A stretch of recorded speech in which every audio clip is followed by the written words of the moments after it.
ज़्यादा से ज़्यादा वैकेंसी आए, ज़्यादा से ज़्यादा बच्चों को रोज़गार मिल सके, कि ज़्यादा से ज़्यादा लोग को नौकरियां मिल सके। सबसे पहला हम लोग का यही है। और सरकार ने खुद आरटीआई में माना हुआ है इस बात को कि लगभग 3 लाख के आसपास पद खाली है। 2019 के बाद वैकेंसी आई है, 2023 होते हो जा रही है, वैकेंसी को पूरा होते होते 5 साल लग जा रही है। नेता लोग को सब सारा चीज़ टाइमली मिल जाता है, सारा उन लोग का सब चीज़ हो जाता है। स्टूडेंट के साथ एक फॉर्म भरता है, इतना समस्या से एग्ज़ाम देता है, पता चलता है एग्ज़ाम कैंसिल हो गया, उसके बाद एग्ज़ाम कैंसिल हुआ तो रिजल्ट आने में साल 2 साल का समय लग जाता है। मैं तो कहता हूँ कि मोदी के सामने अन्य कोई तो खड़े होने लायक ही नहीं है। बस राहुल गांधी राहुल गांधी राहुल गांधी। लेकिन आज तक ये नहीं तय कर पाए हैं, राहुल गांधी ना कुछ कर पा रहे हैं, ना किसी में लोकप्रिय बन पा रहे हैं। आजकल देखा जाता है कि आजकल वो ज़मीनी स्तर पे अब जाके ज़मीनी स्तर पे आए हैं। बिहार में ही जो बीपीएससी का एग्ज़ाम था, इतने स्टूडेंट धक्के मुक्के खा के पटना स्टेशन पे इतना सारा धक्का खाया, कितना स्टूडेंट पटरी पे गिर जाता था। बहुत सारी ऐसी वायरल वीडियो है जो आप देखिएगा तो दिल दहल जाएगा। देश के अंदर अगर कर्मचारियों के लिए सबसे बड़ा मुद्दा है तो ओपीएस का मुद्दा है, ओल्ड पेंशन, एनपीएस। और जहाँ भी एनडीए के अपोजिट वाली सरकारें हैं पूरे भारत के अंदर, उन लोगों ने सबने लागू कर दी है।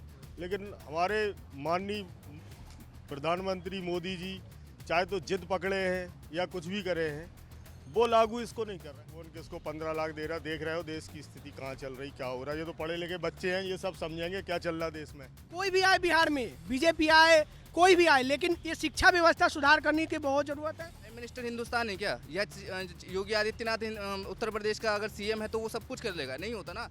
और ऑब्वियसली यही हो रहा। आप इतने नादान क्यों बन रहे हैं? आपको नहीं पता है, आपको नहीं पता है, आप नादान क्यों बन रहे हैं? गवर्नमेंट है ना, करंट गवर्नमेंट है। हाँ, वो अगर उनकी कोई गलत चीजें होती हैं जो मतलब क्या जैसे कि क्या नहीं कर रही है, क्या गलत तो चीजें मीडिया कर उसकी आवाज कम उठाता है। क्या ऐसा करंट गवर्नमेंट की है जो मीडिया नहीं उठाया? बताइए, जो गलत कर रहा है बताइए। करंट का एग्जांपल तो याद नहीं है मेरे को कोई। नमस्कार, मैं राजू कुमार झा और अभी न्यूज़ तक पे आपके लिए खास शो लेकर चल रहे हैं लोकसभा चुनाव को लेकर। वो मुद्दा क्या है में हम हर कॉलेज के छात्रों से भी मिलते हैं और ये जानते हैं कि लोकसभा चुनाव 2024 में है, लेकिन उससे पहले देश में महंगाई है, शिक्षा है, कुछ पेंशन की भी बात होती है, सरकारी कर्मचारी उसकी डिमांड करते हैं। लेकिन छात्र और आम लोग 2024 चुनाव को लेकर क्या सोचते हैं, उनके लिए क्या मुद्दा रहने वाला है, सरकार से क्या अपेक्षा करते हैं, इसको लेकर हमारे साथ कुछ छात्र हैं, उनसे हम बातचीत कर रहे हैं और उनसे जानेंगे कि 24 में जो चुनाव है लोकसभा, उसको लेकर उनके दिमाग में क्या चल रहा है, वो कौन से मुद्दा सरकार के सामने रखना चाहते हैं या अपनी राय सरकार से रखना चाहते हैं। तो सबसे पहले हम ये जानना चाहेंगे कि आप लोग क्या सोचते हैं 2024 लोकसभा चुनाव में क्या सा मुद्दा रहने वाला है? देखिए, पहले एक नाम बताइए, आप कहाँ से बिलोंग करते हैं, अगर ये बता दीजिए, और उसके बाद आप शुरू करिए। मेरा नाम नीतीश है और मैं बिहार से बिलोंग करता हूँ। और स्टूडेंट के पास आए हैं तो स्टूडेंट का सबसे बड़ा मुद्दा होता है रोज़गार का मुद्दा। और हम लोग का सबसे पहला प्राथमिकता है कि ज़्यादा से ज़्यादा वैकेंसी आए, ज़्यादा से ज़्यादा बच्चों को रोज़गार मिल सके, कि ज़्यादा से ज़्यादा लोग को नौकरियां मिल सके। सबसे पहला हम लोग का यही है। बाकी सब तो लोग है ही, ठीक हो रहा है, चाहे हमारे सरकार में फॉरेन पॉलिसी हो, चाहे कोई भी मुद्दा हो, चाहे नेशनल इंटीग्रिटी का मुद्दा हो, हर मुद्दा पे अच्छा से हो रहा है सारा चीज़। लेकिन जो चाहिए रोज़गार पे, तो रोज़गार पे कोई भी नेता बात करने के लिए तैयार नहीं है। तो इसके लिए हर नेता को आगे आना पड़ेगा और ज़्यादा से ज़्यादा लोग को नौकरियाँ देना पड़ेगा। सबसे बड़ी बात तो रोजगार का है और स्टूडेंट हैं तो रोजगार की तो बात करेंगे, लेकिन ये बात भी है ना कि मोदी जी तो बोले थे कि 2 करोड़ रोजगार हम देंगे, बाकी जो सत्ता में है सवाल तो उसी से पूछा जाएगा। तो मोदी जी बोले थे 2 करोड़ नौकरी, तो उनसे नहीं संतुष्ट है? सर मेरा नाम आदित्य है, मैं कुशीनगर जिले का रहने वाला हूँ। तो सर जैसा आप प्रश्न पूछ रहे थे कि 2 करोड़ रोज़गार, तो सर उतना तो नहीं दे पाए हैं लोग जो अभी करंट रोलिंग डिस्पेंसेशन ना। तो हालांकि जैसा भैया बोल रहे थे कि रोज़गार सबसे बड़ा मुद्दा है, स्टूडेंट्स के लिए सबसे बड़ा मुद्दा यही है।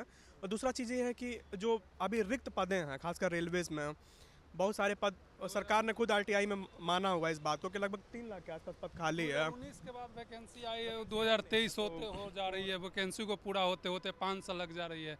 इस पर तो सरकार को ध्यान देना ही पड़ेगा। 23 में वैकेंसी आएगी तो फिर लोग सोच रहा है कि 29 तक नहीं कहीं चले जाएं। तो ऐसे चीज़ पे बच्चे को कहाँ से रोज़गार मिल पाएगा? इस पे सरकार को ध्यान पर देना होगा। चुनाव होता है तो चुनाव एकदम टाइमली हो जाता है, नेता लोग को सब सारा चीज़ टाइमली मिल जाता है, सारा उन लोग का सब चीज़ हो जाता है। स्टूडेंट के साथ एक फॉर्म भरता है, इतना समस्या से एग्ज़ाम देता है, पता चलता है एग्ज़ाम कैंसिल हो गया, उसके बाद एग्ज़ाम कैंसिल हुआ तो रिजल्ट आने में साल 2 साल का समय लग जाता है। तो ऐसे में कैसे हो पाएगा? इसके लिए तो मुद्दा ये तो बनना चाहिए ना, और हर स्टेट चाहे हर गवर्नमेंट चाहे सेंट्रल गवर्नमेंट को आगे आना पड़ेगा इसके लिए, तभी तो हम लोग एक अच्छे सरकार को वोट दे सकेंगे, चाहे उसके बारे में हर लोग से चर्चा कर सकेंगे, जो अभी नहीं दिख रहा है। रोजगार का मतलब आप कहाँ से बताए थे वैसे? मैं कुशीनगर से हूँ। कुशीनगर यूपी। तो वहाँ बुलडोजर बाबा भी चर्चा में है आपके? हाँ हाँ, बढ़िया काम कर रहे हैं, ठीक। बुलडोजर बाबा का बढ़िया काम है। हाँ बढ़िया है, ठीक है। बस थोड़ा सा रोजगार को लेके उनका भी, क्योंकि यूपी पीसीएस में खासकर वैकेंसीज काफ़ी घटती गई हैं। आप 2018 में देखेंगे तो लगभग 850 के आसपास पद आया था, उसके बाद से 400, फिर कम होते होते इस अच्छा, ये कह रहे हैं कि यूपी वाले स्टूडेंट बिहार जा रहे हैं बीपीएससी का वो फॉर्म भर के एजुकेशन टीचर्स में। हाँ हाँ, चूँकि टीचर्स वाली वैकेंसी यूपी में लंबे टाइम से आई नहीं है, 2018 या 19 में आई थी, उसके बाद से वैकेंसी आई नहीं। और चूँकि बिहार में 1,22,000 के आसपास आया था वैकेंसी, तो काफ़ी बच्चे वहाँ गए थे, उनको मिला भी है, रोजगार भी मिला हुआ है। युवा पे फोकस है बाबा का? ये पहले सरकार की थी, पिछले साल? नहीं, वैकेंसीज तो आनी चाहिए। लगभग जैसे आप देखेंगे पिछले साल, जब पिछले 5 साल का कार्यकाल था, तो उसमें 4.5 लाख के आसपास वैकेंसी योगी सरकार में आई हुई थी। तो it's not a very big concern, but it should be a big concern actually. लेकिन बाबा ठीक है, बुलडोजर ठीक है। क्योंकि क्या है कि मैं आता हूँ कुशीनगर से, और गोरखपुर वो एरिया जो है, गोरखपुर में उनके बनने से काफ़ी विकास आया है। अच्छा, कुशीनगर में कुछ केस भी आए थे, आपको कुछ आइडिया है? वो कुशीनगर में जो रेप का मामला आया था, उसके बारे में? नहीं। तो आप कहाँ से हैं पहले? मैं सीतामढ़ी बिहार से हूँ। चलिए, बिहार के चर्चा करने से पहले बताइए कि लोकसभा चुनाव को लेकर क्या मुद्दा रहने वाला है? लोकसभा चुनाव को लेकर देखिए, अभी जहाँ तक अभी सवाल है कि हम स्टूडेंट हैं, तो स्टूडेंट की बात करेंगे तो हमारे हिसाब से तो अभी मोदी सरकार ही बहुत बेहतर काम की है हम लोग के लिए भी, और स्टूडेंट के लिए भी बहुत ही बेहतरीन रहे हैं। मैं अपना एक व्यक्तिगत मत देना चाहता हूँ कि हमारे बिहार के लिए है।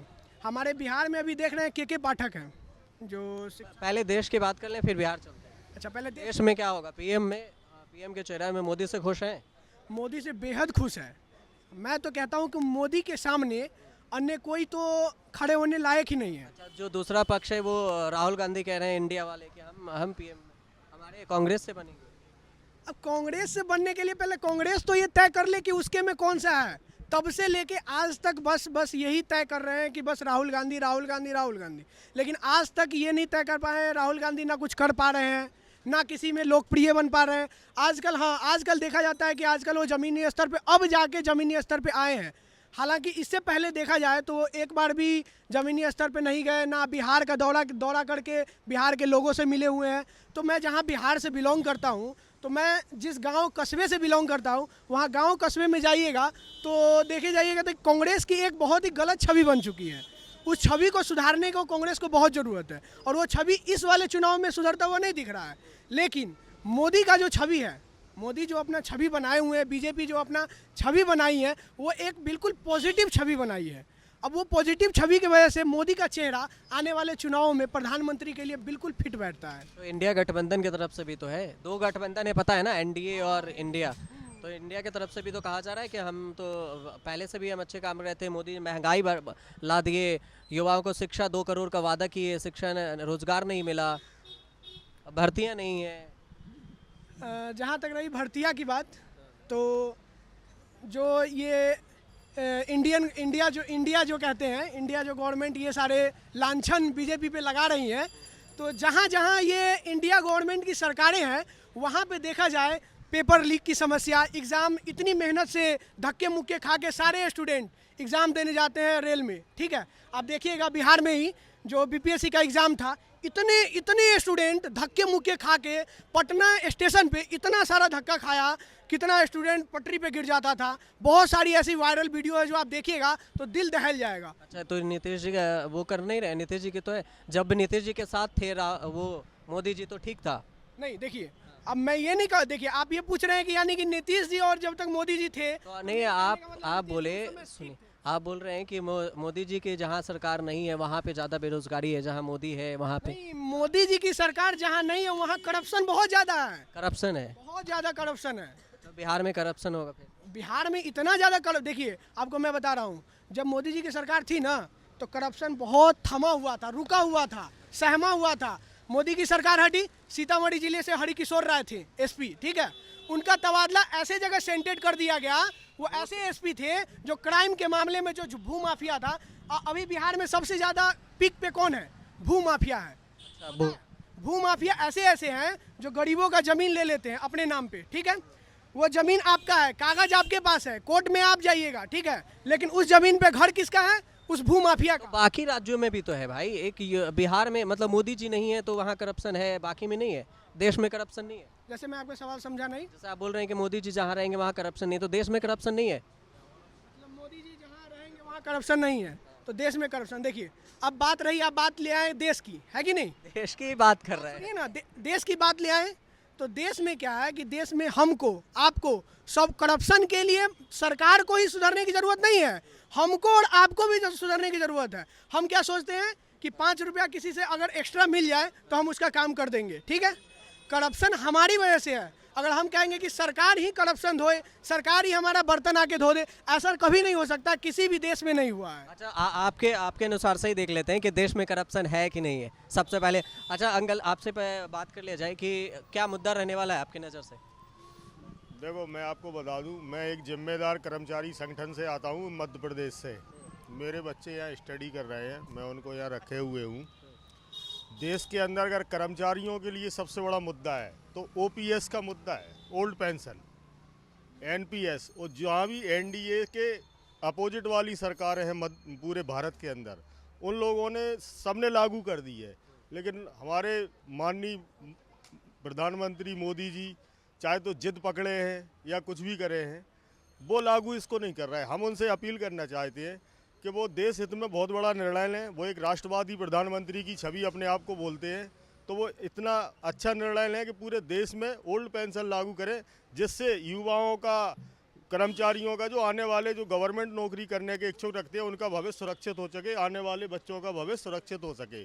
क्योंकि गवर्नमेंट जॉब और प्राइवेट जॉब में फिर कोई अंतर नहीं रहेगा। पैसा तो प्राइवेट जॉब में बहुत मिलता है, लेकिन भविष्य सुरक्षित गवर्नमेंट जॉब में इसीलिए माना जाता है क्योंकि उनको ओपीएस मिलती थी, पेंशन दी जाती है, बाद में भविष्य सुरक्षित है। आज हमारे बच्चे हैं, बच्चे जॉब में लग गए, आज हमें कुछ हो जाता है तो हमारी पत्नी का क्या होगा, हमारे बच्चों का क्या होगा? क्योंकि एक वृद्धा पेंशन जितनी मिल रही उतनी हमें एनपीएस के तहत पेंशन मिलती है, 1500-1800 रुपये केवल। अभी हम रिटायर्ड होते हैं अगर आज की डेट में तो हमें 1500-1800 रुपये पेंशन मिलेगी, जबकि 1500-1800 रुपये तो कुछ भी नहीं होता। मतलब देश के अंदर और माननीयों को, देश के जो विधायक हैं, सांसद जी हैं, वो उनको ओपीएस दे रहे हैं, वो ओल्ड पेंशन ले रहे हैं। तो कर्मचारियों के साथ ऐसी दोहरी नीति क्यों? One nation one pension. मतलब अगर वो वन नेशन और वन इलेक्शन की बात करते हैं तो हम उनसे अपील करेंगे कि वन नेशन, वन पेंशन और वन सैलरी, सारे स्टेटों में जिस भी ग्रेड के भी जो भी कर्मचारी हैं उनकी सैलरी पूरे देश में भी एक होना चाहिए। लेकिन उनके नेताओं का तो ये कहना है कि जो ओपीएस है ना, उस पेंशन जो देते हैं उससे तो हमारे देश पे कर्ज बढ़ता है, वो फिजूल की बातें तो वो लोग छोड़ दें ना, वो लोग क्यों ले रहे हैं? अगर कर्ज बढ़ रहा है देश हित में छोड़ना चाहिए उनको, आगे ये देश हित में अपील करना चाहिए। तो इससे हम ये समझ सकते हैं कि ये नेता देश हितैषी नहीं है। तो मोदी जी है ना, मोदी जी नहीं, कोई भी, जब सभी तो ले रहे हैं ना, मोदी से क्या मतलब? वो तो नेता तो सब एक हैं।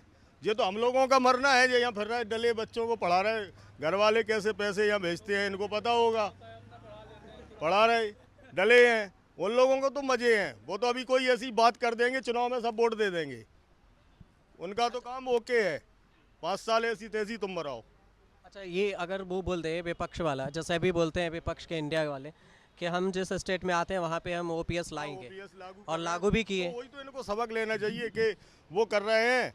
तो आपको क्या दिक्कत भाई? पब्लिक जिसमें खुश है, कर्मचारियों की एक जायज मांग है। आपने देखा होगा कुछ दिन पहले रामलीला मैदान में मैं गया था, कवर करने गया था, तो कितना बड़ा आंदोलन था, महाराष्ट्र से भी आए भाई कितना बड़ा। तो ये क्या है, एक सरकार की हठ धर्मता है कि मतलब सब कुछ सामने दिखने के बाद भी नहीं ले रहा है, क्योंकि हर चीज़ को अपनी नाक पे लगा लेते हैं, जबकि ऐसा नहीं होना चाहिए। क्योंकि जनता के लिए ही गवर्नमेंट चुनी जाती है, तो पब्लिक का हित देख के काम करें।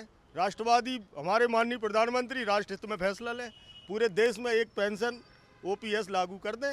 सारे लोगों को मौका ही नहीं दें विपक्ष को इस बात को कहने का, हमारी उनसे अपील है। ऐसा नहीं लगता कि जिद्दी हैं या जुमलेबाज? अरे वो ये नेतागिरी की बात है, ये हम नहीं कर सकते। नहीं मतलब नेतागिरी से तो हटके अगर आप इंसान कि जैसे अब ओपीएस ला नहीं रहे हैं, विपक्ष के लोग बताएंगे वो जुमलेबाज हाँ तो ये ओपीएस ला नहीं रहे हैं और तो जिद्दी वाले लाना चाहिए। मूलभूत समस्या है, गवर्नमेंट कर्मचारियों की मूल समस्या है ओपीएस, जो आपको भी समझ में आ रहा होगा और जो भी लोग हैं वो भी सुन रहे होंगे। एक चीज़ और चर्चा में इन दिनों रहा था 15 लाख की फिर से चर्चा हो रही है, उसको लेकर कोई अपनी राय? ये तो राजनीतिक बातें हैं, कौन किसको 15 लाख दे रहा, देख रहे हो देश की स्थिति कहाँ चल रही, क्या हो रहा है। ये तो पढ़े लिखे बच्चे हैं, ये सब समझेंगे क्या चल रहा है देश में। ये पढ़ रहे हैं, रोज किताबें पढ़ रहे हैं, दिन रात खोपड़ी घुमा रहे हैं, तो ये सब समझ रहे हैं कि क्या 15 लाख कहाँ से आते हैं और कैसे आते हो, किसकी जेब से कौन किसको दे रहा, कहाँ से आएंगे, पता नहीं है क्या सबको। ओपीएस को लेकर भी अल्टीमेटम दिया गया है। अभी भी हमारा कर्मचारी संगठनों ने तय किया है, जल्दी आंदोलन करने वाले हैं दिल्ली में। जनता बहुत बड़ा आंदोलन, बहुत बड़ा आंदोलन होगा, क्योंकि ये बहुत कर्मचारियों के हित का आंदोलन है और आने वाले भविष्य के हित का भी है ना। ये भी बच्चे आगे चल के गवर्नमेंट जॉब करेंगे तो इनका क्या होगा। एक क्या कहते हैं, देखिए सबसे बड़ी बात, किसी भी पार्टी को एक किनारे रखते हुए हम आपके इस न्यूज़ टॉक के माध्यम से उस सरकार तक बात पहुंचाना चाहते हैं, जो कोई भी सरकार आए, एनडीए की आए, इंडिया की आए, चाहे क्या कहते हैं ओवैसी की आ जाए, कोई दिक्कत नहीं है, किसी की भी कोई दिक्कत नहीं है। लेकिन आज हमारे बिहार के जितने भी बच्चे होंगे सब जानते होंगे, हमारे बिहार में जितने भी यूनिवर्सिटी हैं, उस यूनिवर्सिटी में ऐसी दुर्दशा हो रही है वहाँ के विद्यार्थियों की। आज देख लीजिए वहाँ के इतने, नीतीश जी तो कह रहे हैं काम कर रहे हैं, आप कह रहे हैं दुर्दशा है। कैसे काम कर रहे हैं आप अगर देखिएगा, आज हमें 10 सर्टिफिकेट अभी मैं अपने मोबाइल में दिखा दूंगा ऐसे ऐसे स्टूडेंट की जो एग्जाम दे के आया, एग्जाम में अपियर हुआ, लेकिन उसके मार्कशीट में ना उसका अटेंडेंस चढ़ा, उसके मार्कशीट पर लिख रहा है कि वो एब्सेंट है उस एग्जाम में। उस पेपर वहाँ से फर्जीवाड़ा है क्या? बिल्कुल फर्जीवाड़ा है, वहाँ बिल्कुल फर्जीवाड़ा चल रहा है। कोई भी आए बिहार में, बीजेपी आए, कोई भी आए, लेकिन ये शिक्षा व्यवस्था सुधार करने की बहुत ज़रूरत है। अगर मान गए वहाँ पे आज कह रहे हैं कि क्लास नहीं जाओगे 3 दिन तो नाम काट दिया जाएगा, ठीक है। मान गए अगर क्लास हम सब दिन जा रहे हैं, ठीक है, प्रेजेंट हो रहे हैं, 3 साल तक क्या कहते हैं 3 साल का अब 4 साल हो गया है ना, ग्रेजुएशन 4 साल का हो गया, हम वहाँ बैठ के ग्रेजुएशन पढ़ रहे हैं, पढ़ाई होती नहीं है, एग्जाम में अपियर होते हैं तो मार्कशीट में हमारा एब्सेंट आ जाता है, उसका नंबर ऐड करवाने के लिए हमारे चप्पल खींच जाते हैं उस यूनिवर्सिटी में। और उस यूनिवर्सिटी में ऐसे गुंडागर्दी लड़कों को वहाँ पे युवा छात्र नेता वगैरह वगैरह ऐसे बैठे रहते हैं कि वहाँ पे जाने के बाद 20 रुपया, 50 रुपया, 200 रुपया, 2000 रुपया दीजिए, तब जाके आपके उस मार्कशीट में नाम चढ़ेगा। अगर मेरी ये बात झूठ निकली ना, आप जो कहिए वो। नहीं आप जी झूठ तो नहीं है, ये चीज़ को तो मैंने भी देखा है, झूठ नहीं है। लेकिन नीतीश जी पता नहीं कब ये जंगल राज वाली छवि और अपने आप को सुशासन बाबू कहते हैं इससे निकलेंगे, ये भी बहुत देखने वाली और सोचने वाली बात है। लेकिन हम बाकी स्टूडेंट से भी जानते हैं कि क्या आपको क्या लगता है, आप हैं कहाँ से हैं आप? बिहार से सौरभ कुमार। तो आपको क्या लग रहा है कि नीतीश जी काम ठीक नहीं कर रहे हैं? नहीं कर रहे हैं ना, मोदी जी सही कर रहे हैं, पर बिहार में मतलब ये शिक्षा का स्तर बहुत नीचे चला गया है। मोदी जी ठीक है ना, मोदी जी संतुष्ट है ना? ठीक है ना, बहुत ठीक है। रोजगार मिल रहा है मोदी जी से? अभी रोजगार के लिए तो काम चल रहा है, अभी होगा, अभी तो नहीं पता, लेकिन अभी रोजगार सही है। रोजगार सही है, कितना है रोजगार का स्तर पता है? नहीं पता। नहीं पता। बिहार में रोजगार दे रहे थे, बीपीएससी के बोले लाखों भर्ती करवा दिए हैं नीतीश कुमार। और शिक्षा मतलब ऐसा मिल रहा नहीं, इस कॉलेज में जाते हैं तो एडमिशन होता नहीं अच्छे से, 3 साल का सर्टिफिकेट 4 साल में मिलता है, और दलाल सब कॉलेज दलाल सब बैठे रहते हैं वो सब लेने के लिए, ये भी तो बोलो। और हाँ जी सही है। कहाँ से हैं आप? मैं तो उत्तर प्रदेश से हूँ। उत्तर प्रदेश वाले तो बिहार में जाते हैं, आपको क्या लगता है 2024 में 24 को लेकर क्या मुद्दा रहने वाला है आप लोगों के बीच में, स्टूडेंट के बीच में? स्टूडेंट के लिए क्या मुद्दा रहने वाला है? देखो बेसिकली क्या है कि 140 करोड़ की आबादी हम लोगों ने क्रॉस कर दी है ना। अभी बीजेपी को 2014 में सेंटर में आया था, अभी 2023 चल रहा है, ऑनगोइंग इलेक्शन 2024 में। तो अभी क्या है कि हमारे ऊपर एक्सटर्नल एग्रेशन बहुत ज़्यादा है। फॉर एग्जांपल चाइना हमारे पास में बैठा है, पाकिस्तान से हमारे अच्छे रिलेशन नहीं है, ठीक है। उसके बाद हमारा कुछ पॉजिटिव एस्पेक्ट है जिसमें बीजेपी ने बहुत अच्छा काम किया है, जैसे कि हमारे जो फॉरेन रिलेशन थे वो बहुत अच्छे हुए, लाइक यूएस के साथ हमारा रिलेशन बहुत अच्छा हुआ है। लेकिन इंटरनल मैटर पे क्या हो रहा है कि प्रॉब्लम समझ नहीं आ रही है कि एडमिनिस्ट्रेशन में प्रॉब्लम क्या है। जैसे कि भाई ने बोला कि एजुकेशन में प्रॉब्लम हो रहा है बिहार में। अगर एजुकेशन में प्रॉब्लम है तो प्रॉब्लम को समझने के लिए उसका सॉल्यूशन होना क्या है, अगर बिहार स्टेट गवर्नमेंट में जो भी बिहार तो यूपी में भी है, अदर स्टेट में भी देखो यूपी की बात कैसी है कि यूपी में 24 करोड़ की जनता है। पहली बात तो कि यूपी को संभालना कोई छोटी बात नहीं है। यूपी की पॉलिटिक्स डिपेंड करती है पूरे हिंदुस्तान की पॉलिटिक्स पे। बाबा तो हैं, बाबा का वो इतना अरे तो एक रहे हैं कि बुलडोजर आदमी को टारगेट नहीं कर सकता ना। शासन तो वही चला। प्राइम मिनिस्टर सरकार, प्राइम मिनिस्टर हिंदुस्तान है क्या? या योगी आदित्यनाथ उत्तर प्रदेश का अगर सीएम है तो वो सब कुछ कर लेगा? नहीं होता ना। देखो हमारा कॉन्स्टिट्यूशनलिज्म आज भी उतना लाई नहीं करता है, बिकॉज ऑफ हमारी सिविल सोसाइटी में प्रॉब्लम है। आज अगर आपके साथ कोई प्रॉब्लम होती है तो ये खड़ा नहीं, इसके साथ सिविल सोसाइटी खड़ी नहीं होती है। आज यूएसए फ्रांस का कॉन्स्टिट्यूशन क्यों स्ट्रांग है? क्योंकि सिविल सोसाइटी स्ट्रांग है। आज हम क्या, यूथ हमारा सबसे ज़्यादा स्ट्रांग है, लेकिन 45 से जो एज के ऊपर है वो उन लोगों को नौकरी है।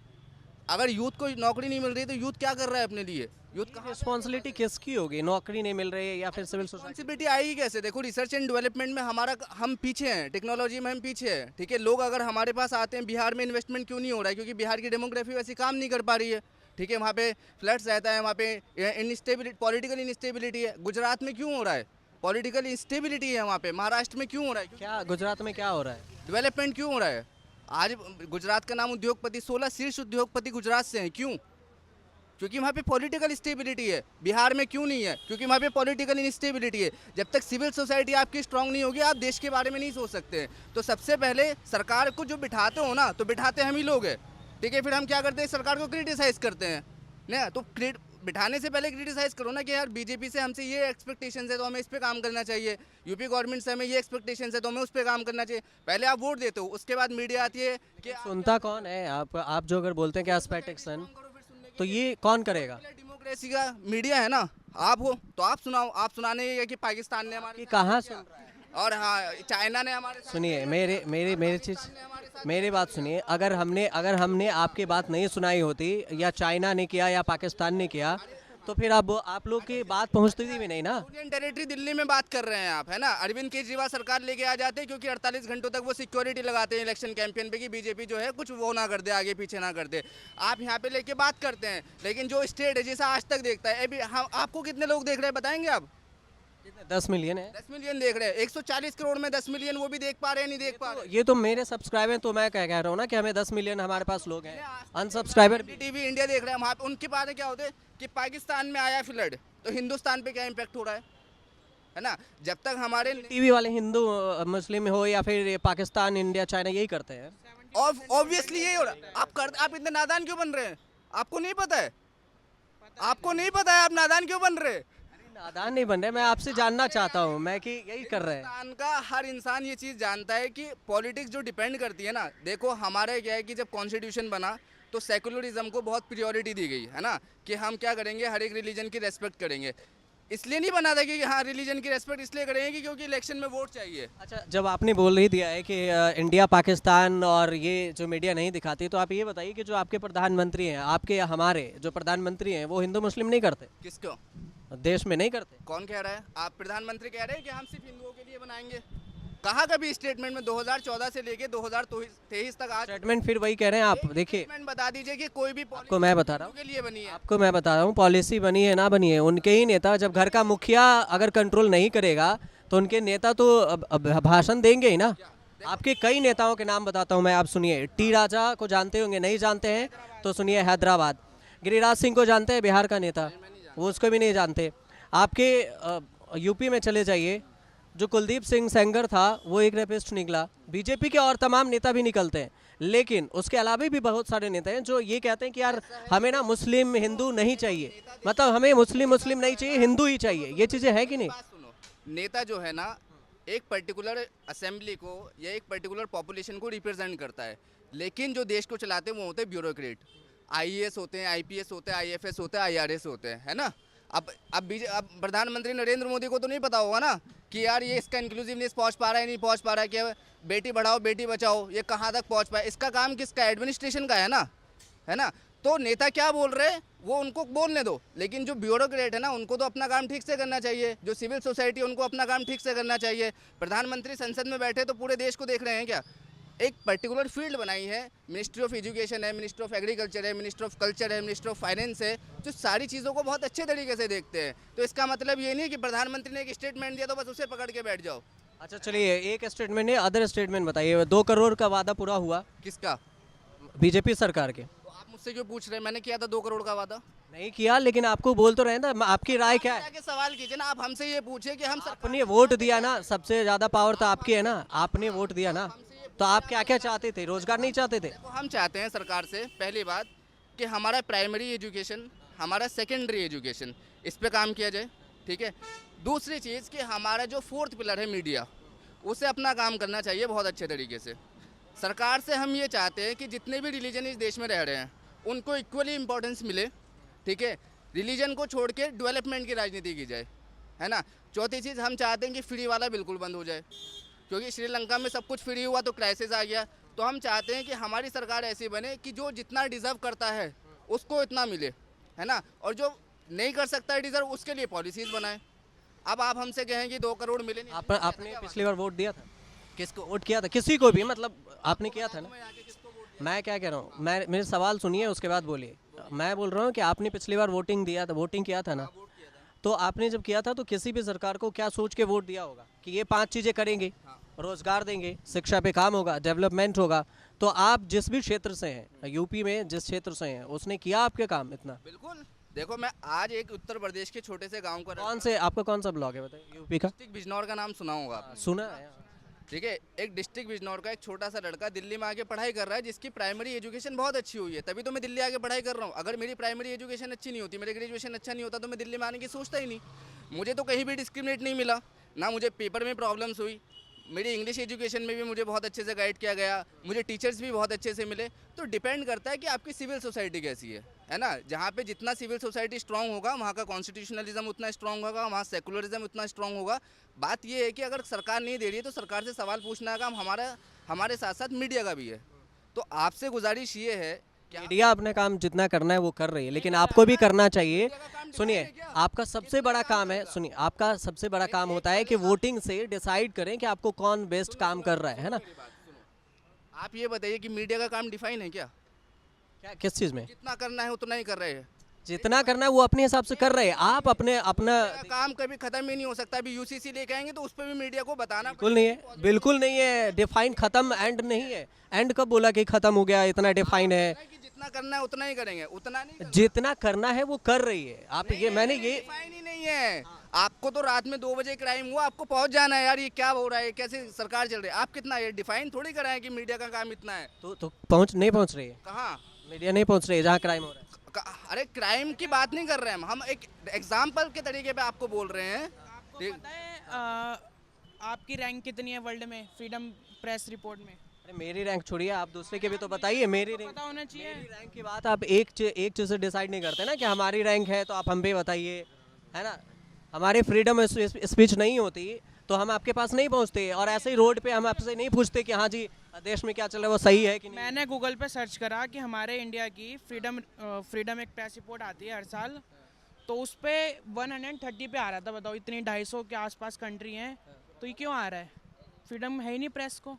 तो प्रेस क्या बंधा हुआ है? और क्या, कहाँ से बंधा दिख रहा है? किस चीज़ में, रिपोर्ट में 130 किस चीज़ में बंधा हुआ दिख रहा है? बताइए आप जो किस चीज़ में? दिखाने वाली आइए बताइए। चीज़ें हैं, वो हाँ, नहीं दिखाते हैं। क्या नहीं दिखा रहे हैं ये बताइए। अरे इतनी सारी बेरोजगारी है, कहीं पे वैसा कोई मतलब जहाँ पे यूथ आवाज़ उठा रहे हैं वो आप चीज़ें नहीं दिखाते, बस एक हाईलाइट करके दिखा देंगे, वो हो गया काम की हाँ देखे। बाकी आपका सुबह शाम 70% कंटेंट पे हिंदू मुस्लिम दिखता रहता है। मैं अभी भी आज तक खोलूँगा ना तो उस पर मेरे को एक न एक वीडियो हिंदू मुस्लिम पे दिखेगी। तो ऐसा क्यों होता है भाई? तो अब मीडिया को डिफाइन करना है या फिर आपका भी तो कुछ है कि आवाज़ उठाओ ना अपने ग्रुप के लिए। मैं अपनी ग्रुप के लिए क्या, मैं अपने ग्रुप में मैं फ्री हूँ, तो फिर क्या इसमें आवाज़ उठाना? मैं अपने ग्रुप में, मुझे कोई बांध रखा है? बांध नहीं रखा है, आप अपनी कोई रोक रखा है मुझे कहीं पे बोलने से? पिलर है ना। पिलर है तो मुझे कोई रोक रखा है मोदी पे या राहुल पे या कोई भी नेता पे बोलने के लिए? नहीं, आपको किसी ने नहीं रोका है। हाँ, तो मैं बंधा हुआ कहाँ हूँ बताइए? कौन सा मीडिया है जो बंधा रहेगा? आप बताइए मुझे, जिसमें लग रहा है आपको कि उसको बांध के जबरदस्ती बुलाया जा रहा है। गूगल पे फिर 130 रैंक क्यों आ रहा है? वो रैंकिंग ऑल ओवर वर्ल्ड की है, और वर्ल्ड के उसमें सुधार आएगा, जितनी और भी डेवलपिंग चीज में सुधार आ कंट्री है सकती है ना, ना। उनकी मीडिया की रैंक ऊपर ही है। किस वर्ल्ड के बताइए आप? रैंकिंग में टॉप 5 में कौन है? तो कोई वैसे टॉप कंट्री है मतलब फर्स्ट में कौन है ना? पहले नंबर कौन है? पहला नंबर नहीं पता मेरे को। इंडिया का कितना है? कितना है? 100 के आसपास है इंडिया का। आसपास है ना? तो उससे पहले के जितने भी कंट्री है वहाँ पे वो नहीं है, मतलब फ्री है सब। हमारे से तो अच्छे ही है ना। मीडिया फ्री है वहाँ पे? गेट कीपर थ्योरी पढ़े हैं आप क्या किस कोर्स के स्टूडेंट हैं? मैं तो यहाँ पे कंप्यूटर सीख रहा हूँ। कंप्यूटर सीख रहे हैं? आपने ग्रेजुएशन किया? चल रही है किस सब्जेक्ट में? Political science. Political science. आपको उसको उसमें पता होना चाहिए ना कि कितने रैंकिंग है, तो हमारे यहाँ कितनी जा रही है, और उसके अलावा जहाँ पे है जो टॉप पे है उसके यहाँ कितनी फ्रीडम है, किस तरह के फ्रीडम है, ये चीज़ तो पता रखते हैं। अपना पता है, मैंने पढ़ा था। तो अपने यहाँ बताइए किस किस चीज़ में पाबंदी है? आपको कौन सा ऐसा चीज़ लगा जिसमें मीडिया नहीं दिखाती है? एक चैनल को छोड़ के, मतलब आप एक किसी को टारगेट नहीं करके बताइए। गवर्नमेंट है ना, करंट गवर्नमेंट है, हाँ, वो अगर उनकी कोई गलत चीजें होती हैं जो मतलब क्या जैसे कि क्या नहीं कर रही है, क्या गलत तो चीज़ें मीडिया करें? उसकी आवाज कम उठाता है। क्या ऐसा करंट गवर्नमेंट की है जो मीडिया नहीं उठाया? बताइए, जो गलत कर रहा है बताइए। करंट का एग्जाम्पल तो याद नहीं है मेरे को कोई, पर है ऐसी चीजें नहीं उठाती हैं आवाज। बस तो यही चीज़ है ना, जब आपको नहीं पता है तो आप सवाल सामने वाले से कैसे पूछ रहे हैं कि मीडिया नहीं उठाती? आपको पता होना चाहिए ना, रोजगार नहीं है, क्राइम रेट ज़्यादा है, नेताओं पे क्राइम केस ज़्यादा है, फिर भी आप जानते हैं कि आपके क्षेत्र का नेता क्रिमिनल है, फिर भी वोट देते हैं ना, तो उसमें मैं क्या करने जाऊँगा? आपको पता है कि ये नेता क्रिमिनल है, फिर भी आप वोट दे रहे हैं, उसमें मैं कैसे बताऊँ? आपको घर जाके जगाऊंगा? मेरे को नहीं पता इस बारे में, आपको पता होगा। तो यही चीज़ें आप सोचिए कि देश में जो चीज़ें चल रही है, अगर वो गलत है तो उसमें कौन कौन जिम्मेदार है? अगर आपने सिर्फ दूसरों से सुन लिया कि हाँ गोदी मीडिया टर्म है, या फिर मीडिया नहीं दिखाती है, बस हम भी बोल देते हैं मीडिया नहीं दिखाते। मीडिया दिखाती है जितना, एक नहीं, अगर मैं नहीं दिखाऊंगा दूसरा दिखाएगा, दूसरा नहीं दिखाएगा तीसरा दिखाएगा, कोई तो होगा। तो हर कोई बंधा हुआ नहीं है, समझ रहे हैं आप? तो इस पे मत वो कीजिए। हाँ जी, आप लोग बोलना चाहेंगे? अच्छा, मैं कुछ और लोगों से बातचीत कर लेता हूँ कि क्या मुद्दा क्या रहने वाला है इस चीज़ में कि क्या क्या टॉपिक रहने वाला है। भैया आप सुनिए, हेलो, आप कुछ पॉलिटिकल बयान देंगे? अच्छा, डिलीवरी करते हो, चलो मैं इनसे पूछ लेता हूँ। मैं मुद्दा क्या रहने वाला आपके हिसाब से 24 में? क्या रहेगा मुद्दा 24 में? भैया हम तो मोदी जी को ही वोट देंगे। कुछ तो अच्छा लगता होगा, कुछ तो, किसी भी सरकार के लिए जब वोट देते हैं तो कुछ तो अच्छा लगता है। मोदी जी के कारनामे अच्छे दिख रहे हैं, मतलब, और उसके बाद योगी जी बैठे हुए हैं, उत्तर प्रदेश में बहुत सुधार हुआ है, इस चक्कर में दे रहे हैं। तो 24 में क्या मुद्दा रहने वाला है एक आम आदमी के बीच में, लोगों के बीच में, जिस पर लोग वोट करें, या फिर आप लोग क्या सोचते हैं? देखिए, सरकार कोई भी हो, सरकार अपने हिसाब से काम करती है, ठीक है, चाहे वो सेंट्रल गवर्नमेंट हो चाहे स्टेट गवर्नमेंट हो। देखिए, हमारे ये समझना होगा कि इंडिया में केवल सरकार भर ही नहीं है, विकास के लिए सभी 4 पिलर मायने रखते हैं, ठीक है, आप समझ रहे होंगे, एग्जीक्यूटिव, लेजिस्लेचर, मीडिया भी उसमें आता है, ठीक है।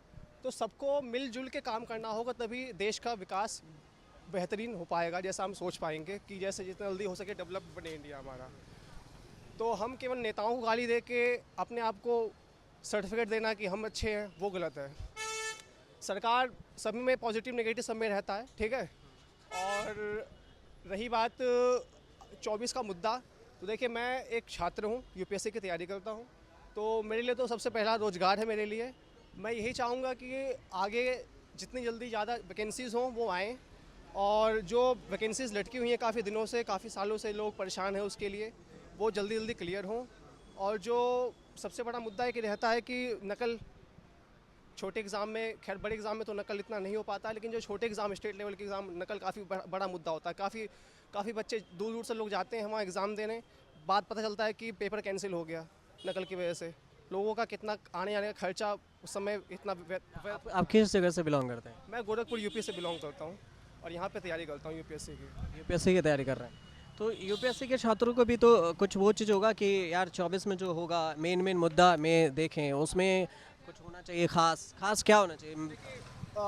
जो मुझे लगता है सबसे बड़ी चीज़, मुझे अपना पर्सनल बता रहा हूँ कि जनसंख्या पे कोई इस पे बिल आना चाहिए, जनसंख्या नियंत्रण पे।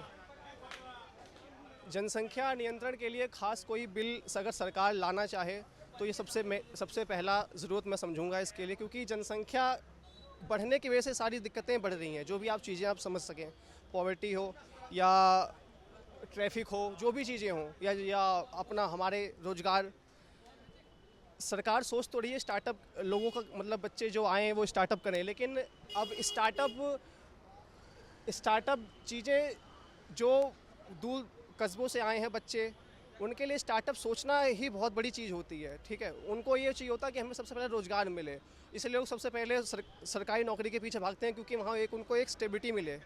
लेकिन सरकारी भर्तियों में भी तो दिक्कत है, अभी तो बहुत सालों से भर्ती नहीं हो रही है रोज़गार के लिए। मेन मुद्दा तो विपक्ष जो है, जैसे आप तैयारी कर रहे हैं, अभी स्टूडेंट हैं, आपको पता कि विपक्ष मुद्दा यही उठा रहा है कि हम मोदी जी ने वादा किया था वो नहीं दिया, बोल रहे थे महंगाई कम करेंगे।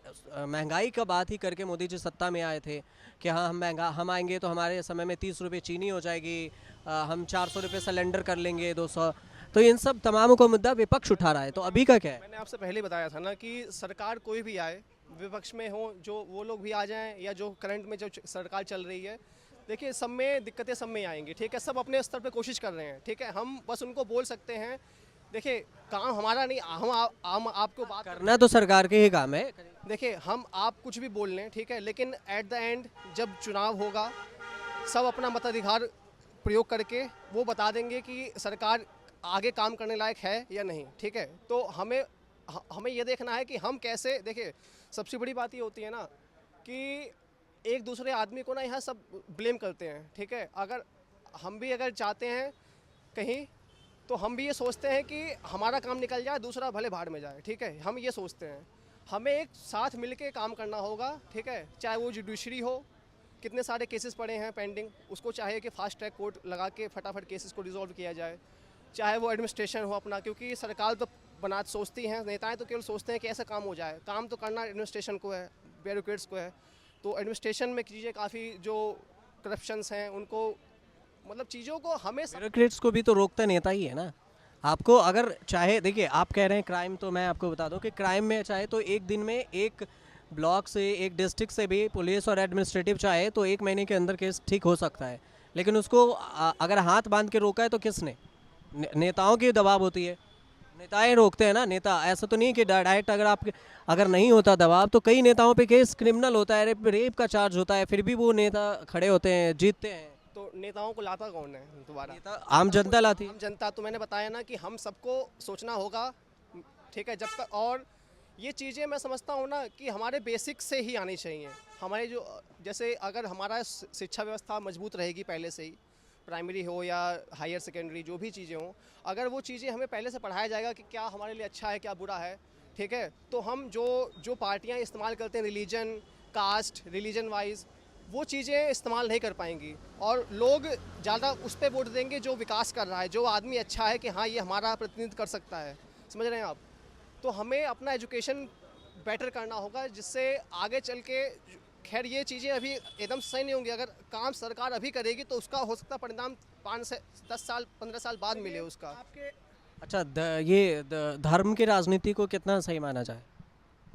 देखिए राजनीति होती है, अपने हिसाब से जो भी लोग करते हैं, ठीक है। इसमें आप इसमें कोई, देखिए मैं कोशिश करूंगा कि बयानबाजी पॉलिटिकल ना दूं, ठीक है। मुझे अपना काम,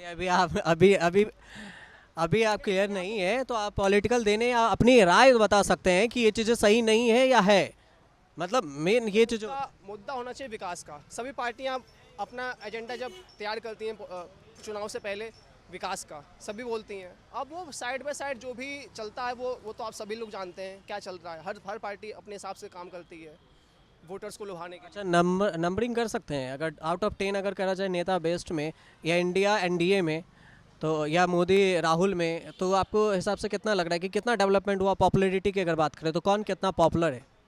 देखिए पॉपुलैरिटी के हिसाब से अगर देखा जाए तो आप देख ही रहे हैं 10 साल से मोदी जी हमारे हैं, तो कहीं ना कहीं कुछ उनमें ऐसा होगा जो जनता उनको पसंद कर रही है, ठीक है।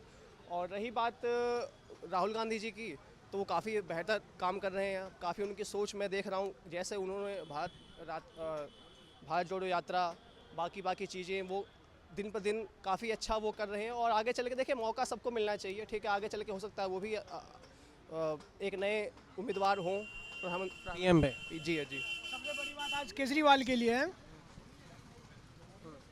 सबसे बड़ी बात केजरीवाल के लिए, केजरीवाल से आज हमारे बिहार की जनता बहुत ही ज़्यादा प्रभावित है।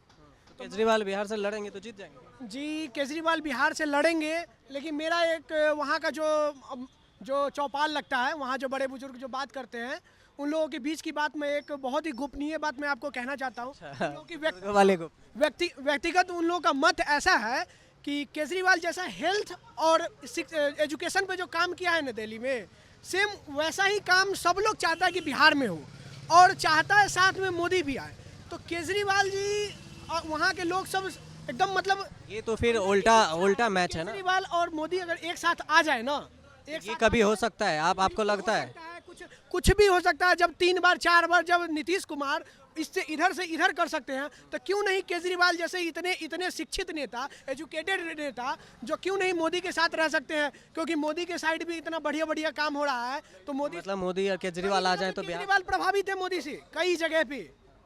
साथ में चुनाव तो किसी में कहीं पे नहीं लड़ा ना। नहीं लड़ा तो ऐसा थोड़ी कि नहीं लड़ेंगे, ऐसा पॉलिटिक्स में नहीं होता है ना। अच्छा चलिए, तो लेकिन बिहार की जनता की बहुत इच्छा है कि केजरीवाल और मोदी दोनों साथ में बिहार आपकी बात सुन रहे होंगे तो केजरीवाल जी सोचेंगे कि हम बिहार में जाके रिक्वेस्ट करता हूं कि एक बार बिहार की शिक्षा नीति पे केजरीवाल जी खुद आके एक बार वहां का दौरा करें, वहां देखें कि बिहार में शिक्षा कैसा स्थिति है वहां का। केजरीवाल पढ़ ही नहीं पाता है, ग्रेजुएशन तक तो जा ही नहीं पाता है बच्चा, जा ही नहीं सकता। वहाँ का क्या है कि अगर एग्ज़ाम अगर ये सेमेस्टर का अभी होना है तो इस सेमेस्टर का होगा अगले सेमेस्टर में, अगले सेमेस्टर का होगा अगले सेमेस्टर में, 4 साल का होगा 6 साल में। केजरीवाल जो आप बात कर रहे हैं, ऐसा पॉसिबल है कि केजरीवाल दौरा करने जाए और वहाँ के शिक्षा व्यवस्था को ठीक कर दे?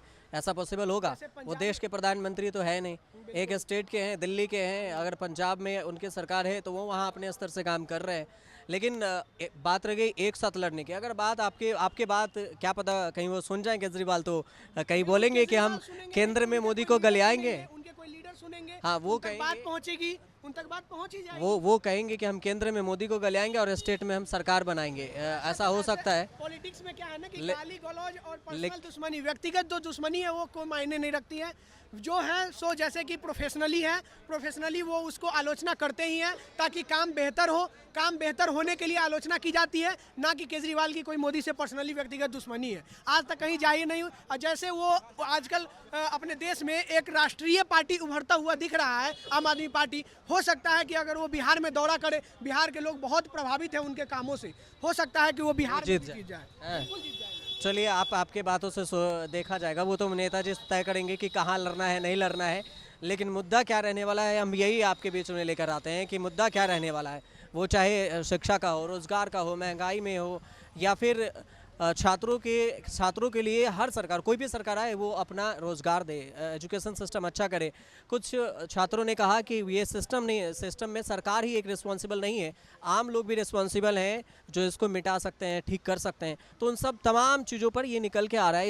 इस वजह से हम आपके बीच आते हैं और ये जानने की कोशिश करते हैं कि आखिर क्या रहने वाला है मुद्दा। तो आप भी हमें कमेंट बॉक्स में कर सकते हैं। अगर आप भी आना चाहें, आप भी हमें बोलना चाहें, आप भी हमारे प्लेटफॉर्म पे आके अपनी राय रखना चाहते हैं, तो आप कमेंट बॉक्स में ज़रूर बताएं और हमारे साथ जुड़े रहिए न्यूज़ तक पर।